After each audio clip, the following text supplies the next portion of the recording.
കാണാത്ത സ്നേഹമേ, ആ മാർവിൽ ഞാൻ ചാരിടുന്നപ്പാ, അങ്ങേ പിരിയില്ല എന്നേശുവേ.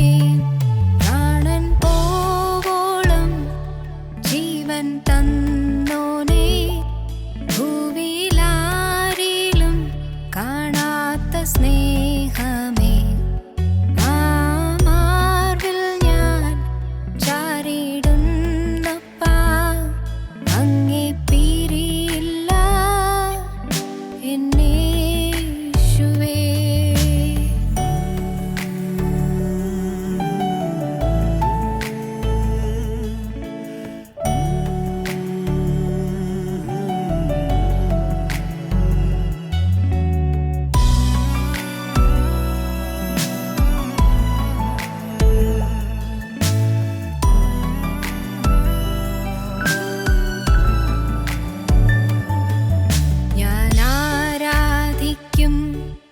എൻ കർത്താവിനെ മറ്റാരേക്കാളും വിശ്വസ്തൻ ആയോനേ, ആ സ്നേഹം ക്രൂശിൽ ഞാൻ കണ്ടതാൽ അങ്ങേ പോലെ വേറാരുമില്ലയേ. ഞാൻ ആരാധിക്കും എൻ കർത്താവിനെ മറ്റാരേക്കാളും വിശ്വസ്തൻ ആയോനേ, ആ സ്നേഹം ക്രൂശിൽ ഞാൻ കണ്ടതാൽ അങ്ങേ പോലെ വേറാരുമില്ലയേ. പ്രാണൻ പോവോളം ജീവൻ തന്നോനേ, ഭൂവിലാരിലും കാണാത്ത സ്നേഹമേ, ആ മാർവിൽ ഞാൻ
കൃപയും നിന്ദാനമേ എന്നെ നിർത്തിയ നിൻ കരുണയെ കൃപമേൽ കൃപയാൽ എന്നെ നിറയ്ക്കണേ. പ്രാണൻ പോവോളം ജീവൻ തന്നോനേ, ഭൂവിലാരിലും കാണാത്ത സ്നേഹമേ. ആ മാർവിൽ ഞാൻ ചാരിടുന്നപ്പാ, അങ്ങേ പിരിയില്ല എന്നേശുവേ. പ്രാണൻ പോവോളം ജീവൻ തന്നോനേ, ഭൂവിലാരിലും കാണാത്ത സ്നേഹമേ. ആ മാർവിൽ ഞാൻ ചാരിടുന്നപ്പാ, അങ്ങേ പിരിയില്ല എന്നേശുവേ. ഞങ്ങളും ക്രൂശിക്കപ്പെട്ട ക്രിസ്തുവിനെ പ്രസംഗിക്കുന്നു. ദൈവ തിരുനാമത്തിന് മഹത്വം ഉണ്ടാകട്ടെ. റോമർ 8:14 മുതൽ വാക്യങ്ങൾ വായിച്ചു കേൾക്കാം. ദൈവാത്മാവ് നടത്തുന്നവർ ഏവരും ദൈവത്തിൻ്റെ മക്കളാകുന്നു. നിങ്ങൾ പിന്നെയും ഭയപ്പെടേണ്ടതിന് ദാസ്യത്തിൻ്റെ ആത്മാവിനെയല്ല, നാം അബ്ബാ പിതാവേ എന്ന് വിളിക്കുന്ന പുത്രത്വത്തിന് ആത്മാവിനെ അത്രേ പ്രാപിച്ചത്. നാം ദൈവത്തിൻ്റെ മക്കളെന്ന് ആത്മാവ് താനും നമ്മുടെ ആത്മാവോടുകൂടെ സാക്ഷ്യം പറയുന്നു. നാം മക്കളെങ്കിലോ അവകാശികളുമാകുന്നു, ദൈവത്തിൻ്റെ അവകാശികളും ക്രിസ്തുവിന് കൂട്ടവകാശികളും തന്നെ. നാം അവനോടുകൂടെ തിരസ്കരിക്കപ്പെടേണ്ടതിന് അവനോട് കൂടെ കഷ്ടം അനുഭവിച്ചാലത്രേ. നാം മക്കളെങ്കിലോ അവകാശികളുമാകുന്നു. ദാനിയേലിനോട് ദൈവം അരുളി ചെയ്തു, നീയോ ദാനിയേലേ അവസാനം വരുവോളം പൊയ്ക്കൊള്ളുക. നീ വിശ്രമിച്ച് കാലാവസാനത്തിങ്കൽ നിൻ്റെ ഓഹരി ലഭിപ്പാൻ എഴുന്നേറ്റ് വരും. നിനക്കൊരവകാശം വെച്ചിട്ടുണ്ട്, നിനക്കൊരു ഓഹരി വെച്ചിട്ടുണ്ട്, ഒരു പൊസിഷൻ നിനക്ക് വേണ്ടി കാത്തിരിപ്പുണ്ട്. മോനെ, നീ ആ പൊസിഷൻ സമ്പാദിക്കാൻ, അവകാശം പ്രാപിപ്പാൻ, ഓഹരി പ്രാപിപ്പാൻ നീ ഉയർത്തെഴുന്നേറ്റ് വരും. നീ ഒരു നാൾ ഉയർത്തെഴുന്നേറ്റ് വരും. ഇന്ന് നീ മരണമെന്ന് നിദ്ര നീ പ്രാപിക്കുന്നു. നീ ഇന്ന് ഈ ഭൂമിയിൽ നിന്ന് മരിച്ച് കടന്നു പോകുന്നു. നീ ഈ ഭൂമിയിൽ മണ്ണോട് മണ്ണ് ചേരുന്നു. പക്ഷേ നീ എഴുന്നേറ്റ് വരും, നീ ഉയർത്തെഴുന്നേറ്റ് വരും, നീയും എഴുന്നേറ്റ് വരും. അന്ന് നിനക്ക് അവകാശം ലഭിക്കും, സ്വർഗീയ മഹത്വത്തിൽ അവകാശം ലഭിക്കും. റോമർ ലേഖനത്തിൽ അപ്പോസ്തലൻ പറഞ്ഞത് ഇങ്ങനെയാണ്, നാം മക്കളെങ്കിലോ അവകാശികളും ആകുന്നു. ദൈവത്തിൻ്റെ അവകാശികളും ക്രിസ്തുവിന് കൂട്ടവകാശികളും തന്നെ. മക്കൾക്കാണ് അവകാശം.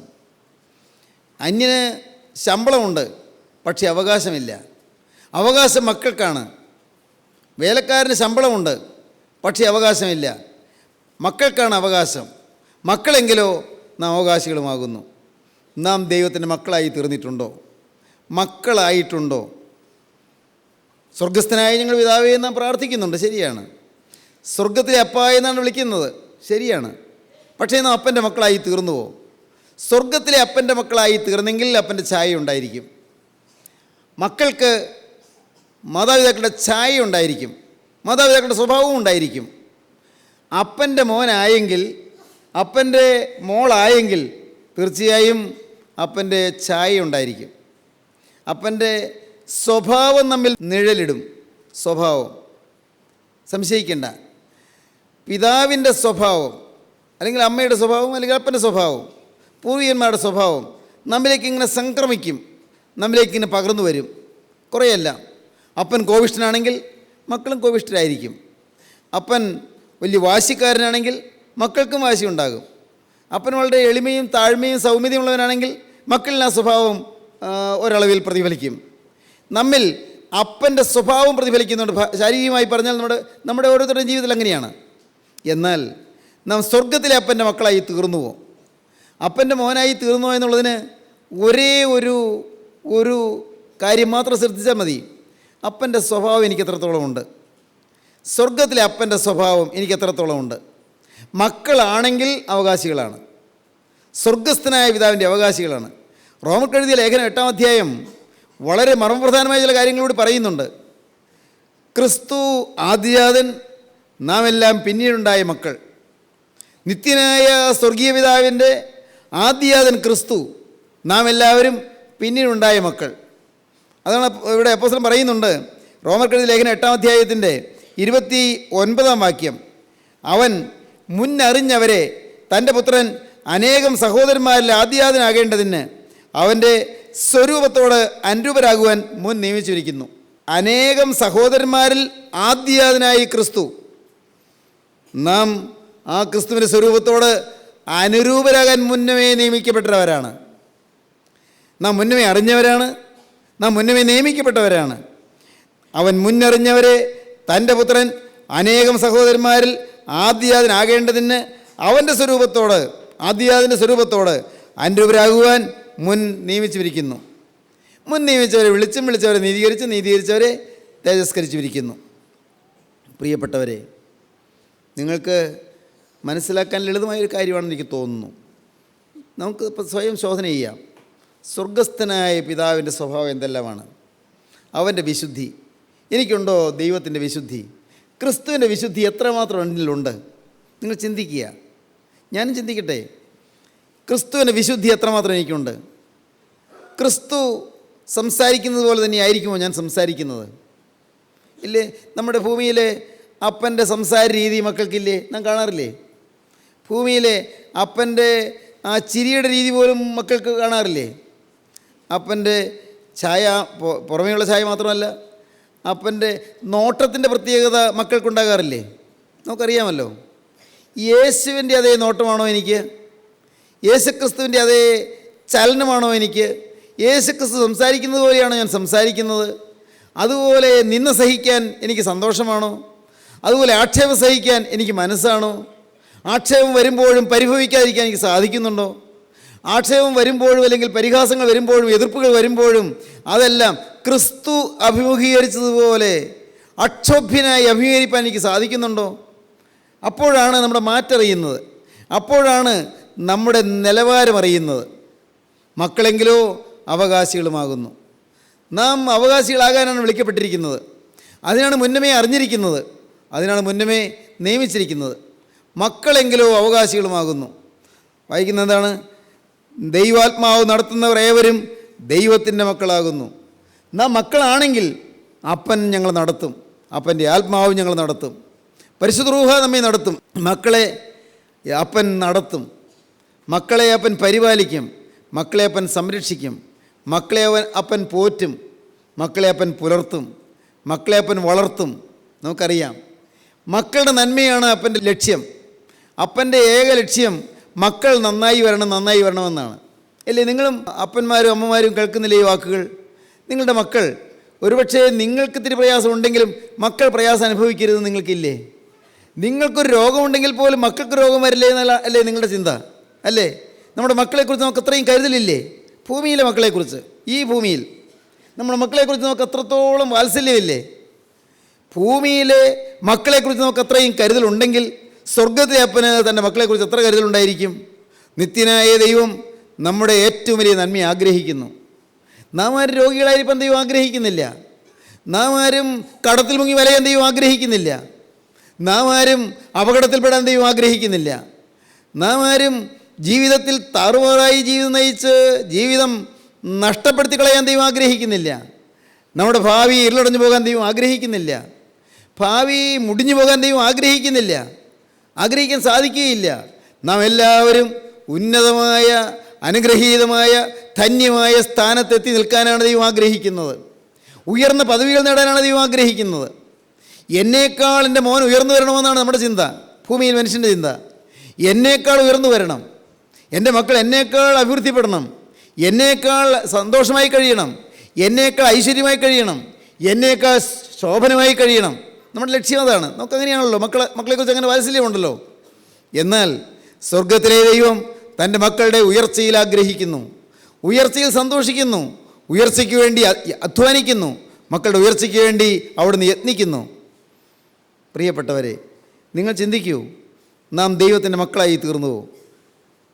യോഹന്നാൻ്റെ 1-ാമത്തെ ലേഖനം 3-ാം അധ്യായം വായിക്കുമ്പോൾ കാണാം, അപ്പോസ്തലൻ പറയും, നല്ല പ്രാഗൽഭ്യത്തോടാണ് അപ്പോസ്തലൻ പറയുന്നത്. യോഹന്നാൻ്റെ 1-ാമത്തെ ലേഖനം 3-ാം അധ്യായം 1-ാം വാക്യം. കാൺമീൻ, നാം ദൈവമക്കൾ എന്ന് വിളിക്കപ്പെടുവാൻ പിതാവ് നമുക്ക് എത്ര വലിയ സ്നേഹം നൽകിയിരിക്കുന്നു. അങ്ങനെ തന്നെ നാം ആകുന്നു. നാം ഇന്നതാകുമെന്നതുവരെ പ്രത്യക്ഷമായില്ല. അവൻ പ്രത്യക്ഷനാകുമ്പോൾ നാം അവനെ താൻ ഇരിക്കുമ്പോൾ തന്നെ കാണുന്നതാകൊണ്ട് അവനോട് സദൃശന്മാരാകുമെന്ന് നാം അറിയുന്നു. എന്താ പറയുന്നത്? കാൺമീൻ, നാം ദൈവമക്കൾ എന്ന് വിളിക്കപ്പെടുവാൻ പിതാവ് നമുക്ക് എത്ര വലിയ സ്നേഹം നൽകിയിരിക്കുന്നു. തൻ്റെ ഏകജാതനായ പുത്രൻ്റെ രക്തം കൊടുത്ത് നമ്മെ വിലയ്ക്ക് വാങ്ങി. അന്യനായിരുന്ന എന്നെ ദൈവം തൻ്റെ സ്വന്തം കുടുംബത്തിലേക്ക് ദത്തെടുത്തു. സ്വന്തം പുത്രനായി ദത്തെടുത്തു. പ്രിയപ്പെട്ടവരെ, സ്വന്തം മകനായി എന്നെ ദത്തെടുത്തു. അപ്പൻ്റെ ഭവനത്തിൽ പിറന്നവനല്ല, പൈശാചികൻ്റെ ചൊൽപ്പടിയിൽ നിന്നവനാണ്. സാത്താൻ്റെ ഇംഗിതങ്ങൾ നിവർത്തിച്ചവനാണ്. പൈശാചികനെ പണിപ്പുരയിൽ വേല ചെയ്തവനാണ്. പൈശാചിന് വേണ്ടി അധ്വാനിച്ചവനാണ്. എന്നാൽ കൊള്ളയും കൊലപാതകവും അഴിമതിയും വ്യഭിചാരവും തിന്മയും അശുദ്ധിയും മോഷണവും കവർച്ചയുമെല്ലാം കൈമുതലായ മനുഷ്യനെ ദൈവം പിശാചിൻ്റെ പിടിയിൽ നിന്ന് വിടുവിച്ച് ദൈവം കൊണ്ടുവന്ന് തൻ്റെ തോട്ടത്തിൽ കൊണ്ടുവന്ന് നട്ടു, ട്രാൻസ്പ്ലാന്റ് ചെയ്തു. 92-ാം സങ്കീർത്തനം അങ്ങനെയാണ് പറയുന്നത്, transplant in his own garden. അവൻ്റെ തോട്ടത്തിലേക്ക് ട്രാൻസ്പ്ലാന്റ് ചെയ്തു. കാട്ടിൽ പിറന്ന തയ്യെ അവിടുന്ന് പറിച്ചുകൊണ്ട് വന്നു. കാട്ടിൽ മുളച്ച തയ്യെ ആ കാട്ടിൽ നിന്ന് പറിച്ചുകൊണ്ട് വന്നു. അതിനെ പറിച്ചുകൊണ്ട് വന്ന് തൻ്റെ സ്വന്തം തോപ്പിൽ കൊണ്ടുവന്ന് നട്ടു. ദൈവം ചെയ്തത് അതാണ്. സ്വന്തം മുന്തിരിത്തോപ്പിൽ കൊണ്ടുവന്ന് നട്ടു. കാട്ടുതയ്യെ പിടിച്ചു കൊണ്ടുവന്ന് സ്വന്തം തോപ്പിൽ നടുന്നത് പോലെ അന്യൻ്റെ കുടുംബത്തിൽ പിറന്നവനെ കൊണ്ടുവന്ന് ദൈവം സ്വന്തം കുടുംബത്തിനെ അംഗമാക്കി തീർത്തു, ദത്തെടുത്തു. സ്നേഹിതരെ, നിത്യനായ ദൈവത്തിൻ്റെ വാത്സല്യം അതാണ്. പറഞ്ഞത്, കാൺമീൻ, നാം ദൈവമക്കൾ എന്ന് വിളിക്കപ്പെടുവാൻ എത്ര വലിയ സ്നേഹം നൽകിയിരിക്കുന്നു. ഒന്നുകൂടെ വായിക്കാം. 3-ാം അധ്യായം 1-ാം വാക്യം. കാൺമീൻ, നാം ദൈവമക്കൾ എന്ന് വിളിക്കപ്പെടുവാൻ പിതാവ് നമുക്ക് എത്ര വലിയ സ്നേഹം നൽകിയിരിക്കുന്നു. ദൈവമക്കൾ എന്ന് വിളിക്കപ്പെടുവാൻ പിതാവ് നമുക്ക് എത്ര വലിയ സ്നേഹം നൽകിയിരിക്കുന്നു. അങ്ങനെ തന്നെ നാം ആകുന്നു. അങ്ങനെ തന്നെ നാം ആകുന്നു. ലോകം അവനെ അറിഞ്ഞിട്ടില്ലായകൊണ്ട് നമ്മെയും അറിയുന്നില്ല. ലോകം അവനെ അറിഞ്ഞിട്ടില്ലായകൊണ്ട് നമ്മെയും അറിയുന്നില്ല. പ്രിയമുള്ളവരെ, നാം ഇപ്പോൾ ദൈവമക്കളാകുന്നു. നാം ഇന്നത് ആകും എന്ന് ഇതുവരെ പ്രത്യക്ഷമായില്ല. നാം ഇപ്പോൾ ദൈവമക്കളാകുന്നു. നാം ഇന്നതാകുമെന്ന് ഇതുവരെ പ്രത്യക്ഷമായില്ല. ഇപ്പോൾ നാം ദൈവമക്കളാണ്. നാം ഇന്നതാകുമെന്ന് ഇതുവരെ പ്രത്യക്ഷമായില്ല. ഏതോ വലിയ ഔന്നത്യത്തിന് വേണ്ടി ദൈവം നമ്മെ ഒരുക്കിക്കൊണ്ടിരിക്കുകയാണ്. ഏതോ ഒരു വലിയ അഭ്യുന്നതയ്ക്ക് വേണ്ടി ദൈവം നമ്മെ ഒരുക്കിക്കൊണ്ടിരിക്കുകയാണ്. പ്രിയമുള്ളവരെ, നാം ദൈവമക്കളാകുന്നു. നാം ഇന്നതാകുമെന്ന് ഇതുവരെ പ്രത്യക്ഷമായില്ല. അവൻ പ്രത്യക്ഷനാകുമ്പോൾ, രണ്ടാമത് വരുമ്പോൾ നാം അവനെ താൻ ഇരിക്കും പോലെ തന്നെ കാണുന്നതാകൊണ്ട്, അവനെ താൻ ആയിരിക്കുന്നത് പോലെ തന്നെ കാണുന്നതാകൊണ്ട് അവനോട് സദൃശന്മാരാകും എന്ന് നാം അറിയുന്നു. അന്ന് അവനോട് നാം സദൃശന്മാരാകുമെന്ന് നാം അറിയുന്നു. എന്തോ ഒരു ഉന്നതമായ കാഴ്ചപ്പാടാണത്.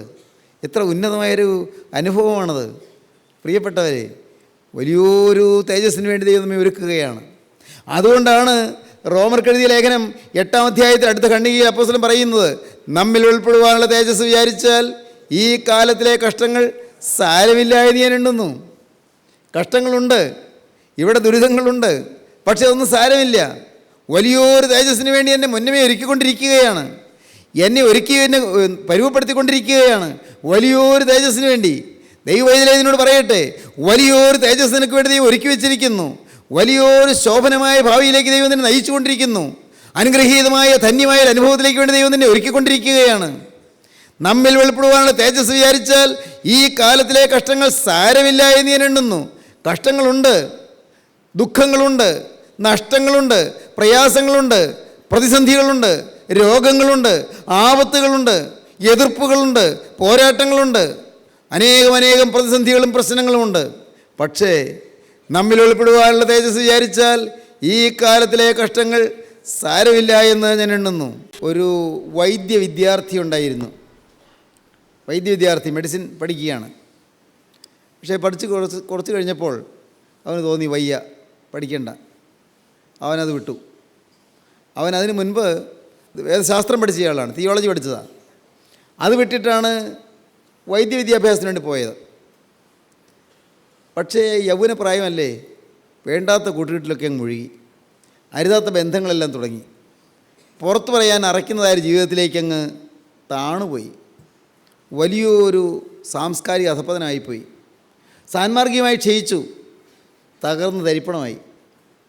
ഏതാണ്ടൊരു ഭ്രാന്തനെ പോലെ അലഞ്ഞു തിരിയാൻ തുടങ്ങി. എല്ലാം തീർന്നു. പഠിത്തം തീർന്നു, സമാധാനം തീർന്നു, സന്തോഷം തീർന്നു, ഒന്നിനും തൃപ്തിയില്ലാതായി. എന്തിനു ജീവിക്കണം? ഒരു ഭ്രാന്ത് പിടിച്ച യൗവനക്കാരനെ പോലെ അലഞ്ഞു തിരിയാൻ തുടങ്ങി. നഗരത്തിൻ്റെ തെരുവിലൂടെ ഇങ്ങനെ നലഞ്ഞ് നടക്കുകയാണ്. തെരുവോരത്തിലൂടെ ഇങ്ങനെ നടന്ന് പോകുമ്പോൾ ഇടയ്ക്കിടയ്ക്ക് വല്ലയിടത്തിരിക്കും, എന്തെങ്കിലും കുറിച്ച് വയ്ക്കും കടലാസിൽ. വെറുതെ കാണുന്ന കടലാസിൽ, പത്രക്കടലാസിൽ മറ്റും എന്താ കുറിച്ച് വയ്ക്കും. ആ കുറിപ്പ് അവിടെ കിടക്കും, പിന്നെയും നടക്കും, ഏതാണ്ട് ലെക്ക് കെട്ടതുപോലെ. ഒരു ശ്രേഷ്ഠനായൊരു ആൾ, മെയ്നൽ എന്ന് പറയുന്ന ഒരാൾ, ആൽബർട്ട് മെയ്നൽ, അദ്ദേഹം ഈ ചെറുപ്പക്കാരൻ്റെ കുറിപ്പുകൾ ഒന്ന് കാണാനിടയായി. കുറിപ്പുകൾ കണ്ടപ്പോൾ അതിന് തോന്നി വളരെ മികവുറ്റ സാഹിത്യപരമായ മൂല്യമുള്ള കാര്യങ്ങളാണല്ലോ എഴുതി വച്ചിരിക്കുന്നതെന്ന്. ഈ ചെറുപ്പക്കാരൻ എവിടെയുണ്ടെന്ന് അദ്ദേഹം അന്വേഷിച്ചു. മെയിനിൽ അന്വേഷിച്ച് ചെന്ന് ഈ ചെറുപ്പക്കാരൻ കടത്തിണയിൽ കണ്ടു. ലഹരി പിടിച്ച് മയക്കുമരുന്നിന് അടിമപ്പെട്ട് ഒരിടത്ത് ഇങ്ങനെ മയം കിടക്കുകയാണ്. വിളിച്ച് എഴുന്നേൽപ്പിച്ച് തൻ്റെ കൂടെ കൊണ്ടുപോയി വീട്ടിൽ കൊണ്ടുപോയി ശുശ്രൂഷിച്ചു. ഈ മെയിനലിൻ്റെ വീട്ടിൽ കൊണ്ടുപോയി ഈ ചെറുപ്പക്കാരനെ ശുശ്രൂഷിച്ചു. മെയിനലും ഭാര്യയും ഇവനെ സ്വന്തം മോനെ പോലെ അവനെ നോക്കി. അവൻ ദുശ്ശീലങ്ങൾ മാറി.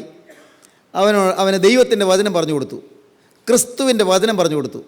അവരുടെ ജീവിതത്തിൽ കൂടിയുള്ള, അവരുടെ പെരുമാറ്റത്തിൽ കൂടിയുള്ള സ്നേഹവും വാത്സല്യവും ക്രിസ്തുവിൻ്റെ വചനത്തിൻ്റെ ശക്തിയും അവൻ അനുഭവിച്ചു.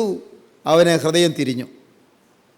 അവൻ പിൽക്കാലത്ത് ഒരു കവിത എഴുതി, സുന്ദരമായ കവിത, ദ ഹൗണ്ട് ഓഫ് ഹെവൻ. എഴുതിയ ആളുടെ പേര് മനസ്സിലായോ? Francis Thomson. ഫ്രാൻസിസ് തോംസൺ എന്ന് പറയുന്ന ആൾ എഴുതിയ ദ ഹൗണ്ട് ഓഫ് ഹെവൻ, സ്വർഗത്തിലെ വേട്ടപ്പട്ടിയെന്നോ സ്വർഗത്തിൻ്റെ വേട്ടനായെന്നോ പറയാവുന്ന, സ്വർഗത്തിൻ്റെ നയാട്ടുനായെന്നോ ഒക്കെ പറയാം. The hound of heaven. സുന്ദരമായ ആ കവിതയിലെ ഒരു ശീല ഞാനിപ്പോൾ നിങ്ങളെ ചൊല്ലിക്കേൾപ്പിക്കാം. Oh love that will not let me go, I rest my weary soul in thee. I give back the life I own, that in the ocean depths its flow may richer, fuller be. എന്നെ തനിയെ വിടാൻ മനസ്സില്ലാത്ത നിസ്തുല സ്നേഹമേ, oh love that will not let me go, എന്നെ കൈവിടാത്ത സ്നേഹമേ, I rest my weary soul in thee. നിത്യസ്നേഹമേ, നിന്നിൽ എൻ്റെ തളർന്നുലഞ്ഞ ജീവിതം ഞാനിതാ അടിയറ വയ്ക്കുന്നു, ഞാൻ അവിടെ വിശ്രമം കണ്ടെത്തുന്നു. Oh love that will not let me go, I rest my weary soul in thee. നിത്യസ്നേഹമേ, എന്നെ കൈവിട്ട് കളയാത്ത സ്നേഹമേ, എന്നെ കൈവിടാതെ എൻ്റെ പിന്നാലെ വന്ന സ്നേഹമേ, നിന്നിൽ ഞാൻ വിശ്രമിക്കുന്നു, നിന്നിൽ എൻ്റെ തളർന്നുലഞ്ഞ ജീവിതം ഞാൻ അടിയറ വയ്ക്കുന്നു. I give back the life I on. എൻ്റെ ജീവിതം, ഞാനിപ്പോൾ സ്വന്തമാക്കിയിരിക്കുന്ന എൻ്റെ ജീവിതം ഞാൻ നിനക്ക് തിരികെ തരുന്നു. I give back the life I on, that in the ocean debts it's flow may richer Fuller B. ദൈവത്തിന് സ്തോത്രം. സാഗരത്തിൻ്റെ അഗാധതയിൽ അത് കൂടുതൽ സമൃദ്ധമായും സമ്പന്നമായും തികവുറ്റതായും എൻ്റെ ജീവിതം തീരുന്നതിന് വേണ്ടി നാഥാ സ്നേഹത്തിൻ്റെ സാഗരത്തിലേക്ക് ഞാനിതാ എടുത്തിയാടുന്നു. ദൈവത്തിന് സ്തോത്രം. Hound of heaven. സഹോദരങ്ങളെ, നിങ്ങളുടെ ജീവിതം ഇന്ന് ഈ മഹത്തായ അവകാശത്തിലേക്ക് കടന്നു വരുവാൻ നിങ്ങൾ സമർപ്പിക്കണം. മഹത്തായ അവകാശം. കാൺമീൻ നാം ദൈവമക്കൾ എന്ന് വിളിക്കപ്പെടുവാൻ പിതാവ് നമുക്ക് എത്ര വലിയ സ്നേഹം നൽകിയിരിക്കുന്നു. ആ ഭാഗ്യം നമുക്ക് കൈവരിക്കണം. ക്രിസ്തുവിനെ നമ്മുടെ നാഥനായി നമുക്ക് സ്വീകരിക്കണം. ക്രിസ്തുവിനായി നമ്മുടെ ജീവിതം ഏൽപ്പിക്കണം. ഒന്ന് ഞാൻ വ്യക്തമായി നിങ്ങളോട് പറയാം, ആ സ്നേഹം നിങ്ങളുടെ പിറകെ വരികയാണ്. എന്നെ കൈവിടാത്ത സ്നേഹമേ, എന്നെ തേടി വരുന്ന സ്നേഹമേ, എനിക്ക് വേണ്ടി ക്രൂസിൽ തിരുനണം ഒഴുക്കിയ സ്നേഹമേ, എനിക്ക് വേണ്ടി ചോര ചിന്തിയ സ്നേഹമേ, എനിക്ക് വേണ്ടി ജീവൻ വെടിഞ്ഞ സ്നേഹമേ, ഗോകുൽത്തായിലെ കുരിശിൽ 3 നാണികൾ എനിക്ക് വേണ്ടി പെടഞ്ഞ സ്നേഹമേ, എന്നെ തന്നെ നിൻ്റെ പാദപീഠത്തിലേക്ക് ഞാനിതാ സമർപ്പിക്കുന്നു. എൻ്റെ ഭാവി നിന്നെ ഏൽപ്പിക്കുന്നു, എൻ്റെ ജീവിതം നിന്നെ ഏൽപ്പിക്കുന്നു. ഞാനൊന്നും നോക്കിയല്ല സ്നേഹത്തിൻ്റെ ഈ സാഗരത്തിലേക്ക് ഞാൻ എടുത്തിയാടുന്നത്. ഒന്നും ചിന്തിച്ചുകൊണ്ടല്ല, നാളെ എന്തെന്ന് ഓർത്തുകൊണ്ടല്ല, സ്നേഹത്തിൻ്റെ മഹാസാഗരത്തിൻ്റെ അഗാധതയിലേക്ക് ഊളിയിട്ട് പോകാൻ കൊതിവുണ്ട്. ഞാനിതാ എന്നെ സമർപ്പിക്കുകയാണ്. ഈ സ്നേഹത്താൽ എന്നെ പൊതിയണമേ. ക്രിസ്തുവിൻ്റെ ക്രൂസിലെ സ്നേഹത്താൽ എന്നെ മൂടണമേ. ക്രിസ്തുവിൻ്റെ ക്രൂസിലെ സ്നേഹത്തിൽ എന്നെ കർത്താവേ നീ മുക്കിയെടുക്കണമേ. ആ സ്നേഹത്തിൻ്റെ നദിയിൽ മുങ്ങി കുളിപ്പാൻ എനിക്ക് നീ ഭാഗ്യം തരണമേ. ആ സ്നേഹത്താൽ എൻ്റെ ഹൃദയം നിറയണമേ. ആ സ്നേഹം എന്നെ ജ്വലിപ്പിക്കണമേ. ആ സ്നേഹത്തിൻ്റെ തീജ്വാല എൻ്റെ ജീവിതത്തിൽ ആളിപ്പടരണമേ. ആ സ്നേഹത്തിൻ്റെ ജ്വാലയിൽ ജനലക്ഷങ്ങൾ എൻ്റെ കർത്താവെ അനുഗ്രഹം പ്രാപിക്കണമേ. അനേകർ സ്വർഗ സന്തോഷം പ്രാപിക്കണമേ. അനേകർ നിത്യരാജ്യത്തിൻ്റെ മഹത്വത്തിലേക്ക് കടന്നു വരാൻ ഒരുങ്ങണമേ. അതിനായി നാഥ നിൻ്റെ വചനം എല്ലാവർക്കും നൽകണമേ. എല്ലാവരെയും തൊടണമേ. എല്ലാവരെയും അനുഗ്രഹിക്കണമേ. സ്നേഹിതരെ, നിങ്ങൾ പ്രാർത്ഥിക്കൂ, നിങ്ങളെ തന്നെ സമർപ്പിക്കൂ, ക്രിസ്തുവിൻ്റെ കരങ്ങളിലേക്ക് നിങ്ങളെ തന്നെ കൊടുക്കൂ. യേശു ക്രിസ്തുവിൻ്റെ കരങ്ങളിലേക്ക് നിങ്ങളെ ഏൽപ്പിക്കുന്ന നിങ്ങൾക്ക് ബോധ്യമുണ്ടെങ്കിൽ, ഈ മഹാസാഗരത്തിലേക്ക് ചാടുവാൻ നിങ്ങൾ തീരുമാനിക്കുന്നുവെങ്കിൽ, ആ സ്നേഹസാഗരത്തിലേക്ക് കുതിച്ച് ചാടുവാൻ നിങ്ങൾ വെമ്പൽ കൊണ്ട് നിൽക്കുന്നുവെങ്കിൽ, എങ്കിൽ നിങ്ങളുടെ കരങ്ങൾ ഉയർത്തുവീൻ. ക്രിസ്തുവിൻ്റെ കരങ്ങളിലേക്ക് നിങ്ങൾ ഏൽപ്പിച്ചു കൊടുക്കുവീൻ. ക്രിസ്തുവിനോട് വാക്ക് പറയുവീൻ. യേശുവേ, ഇന്നു മുതൽ ഞാൻ നിൻ്റെ വക. എൻ്റെ യേശുവേ, ഇന്നു മുതൽ ഞാൻ നിൻ്റെ വക. യേശുവേ, ഇന്നു മുതൽ ഞാൻ നിൻ്റെ വക. സമർപ്പിക്കുക, നമുക്ക് പ്രാർത്ഥിക്കാം. കരുണയുള്ള കർത്താവേ, ഈ മനോഹരമായ സമയത്തിനായി ഞങ്ങൾ നിന്നെ സ്തുതിക്കുന്നു. വചനം കേട്ട എല്ലാവരുടെ മേൽ നിന്റെ ആത്മാവിനെ പകരണമേ. ആത്മാവിനെ തീയിൽ ജ്വലിച്ചുകൊണ്ട് നിന്നെ സ്തുതിപ്പാൻ നിന്റെ മക്കൾക്ക് ഭാഗ്യം നൽകണമേ. എല്ലാവരും സ്വർഗീയ തേജസ്സിന് വേണ്ടി ഒരുങ്ങുവാൻ ഭാഗ്യം നൽകണമേ. രണ്ടാമത്തെ വരവിന് വേണ്ടി എല്ലാവരെയും ഒരുക്കണമേ. തിരുനാമം മഹത്വപ്പെടുത്തണമേ. യേശുക്രിസ്തുവിൻ്റെ മഹത്വമുള്ള നാമത്തിൽ തന്നെ. ആമീൻ.